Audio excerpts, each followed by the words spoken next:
பஞ்சாப் உள்ளிட்ட வட மாநிலங்களில் ஏற்பட்ட நில அதிர்வின் தாக்கம் சென்னையிலும் உணரப்பட்டது. இதுகுறித்து தனியார் நிறுவன ஊழியர் ஒருவருடன் செய்தியாளர் தேவப்பிரிய நடத்திய கலந்துரையாடலை நாம் பார்க்கலாம். சார், எந்த நேரத்தில் சரி எத்தனை மணிக்கு நிலநடுக்கம் உணரப்பட்டதா நீங்க ஃபீல் பண்ணீங்க? மதிய உணவு இடைவெளிக்கு பிறகு ஒரு 2:45 3 மணிக்குள்ள இருக்கும். லேசான ஒரு நில அதிர்வு நாங்கள் உணர்ந்தோம். ஒரு 30 45 வினாடிகள் அந்த உணர்வு எங்களால் உணர முடிஞ்சது. உடனே எல்லாரும் பதறி அடிச்சுக்கிட்டு படிக்கட்டுகள் வழியாக கீழிறங்கி பாதுகாப்பான இடத்துல ஒதுங்கி இருக்கிறோம்.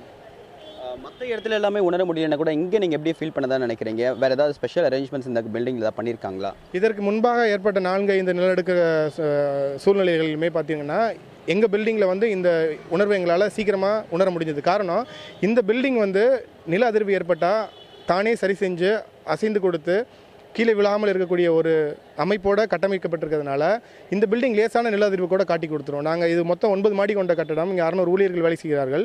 நாங்கள் 6வது மாடியிலிருந்து வேலை செய்து கொண்டு இருக்கும்போது லேசான நில அதிர்வு ஏற்பட்ட உடனே எங்களுக்கு ஒரு அதிகமான ஒரு ஃபீலிங் எங்களுக்கு தெரிஞ்சிச்சு. ஆட்டோமேட்டிக்காக அந்த பில்டிங் தன்னைத்தானே சரி செய்து கொள்ள முற்படும் போது அந்த அசைவை எங்களால் ரொம்ப அதிகமாக உணர முடிஞ்சிச்சு.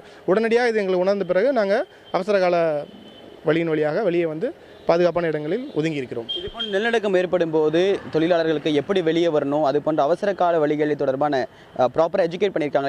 இது மாதிரி என்ன ப்ரொசீஜர் ஃபாலோ பண்ணணும் அப்படின்னு சொல்லிட்டு கட்டாயமாக இந்த பில்டிங்கில் 9 மாடி உண்டு. இந்த பில்டிங்கில் பார்த்தீங்கன்னா 2-3 கம்பெனிகளில் அவசர கால ஜாக்கெட் அணிந்து கொண்டு ஊழியர்கள் எல்லாருக்கும் வழிப்படுத்தி அவங்க வெளியில் கூட்டிகிட்டு வந்துட்டு இருந்தாங்க.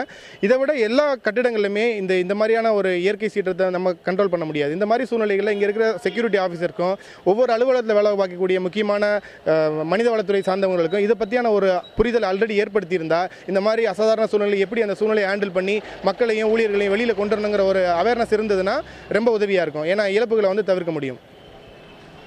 இயற்கை சீற்றங்களை முற்றிலுமாக தடுக்க முடியாவிட்டாலும் அதனால் ஏற்படக்கூடிய பாதிப்புகளை முன்கூட்டியே உணர்வதன் மூலம் ஓரளவுக்கு சரி செய்து கொள்ள முடியும் என்று இவர் கூறியிருக்கிறார். புதிய தலைமுறைக்காக ஒளிப்பதிவாளர் செந்தில்குமரனுடன் தேவப்பிரியன்.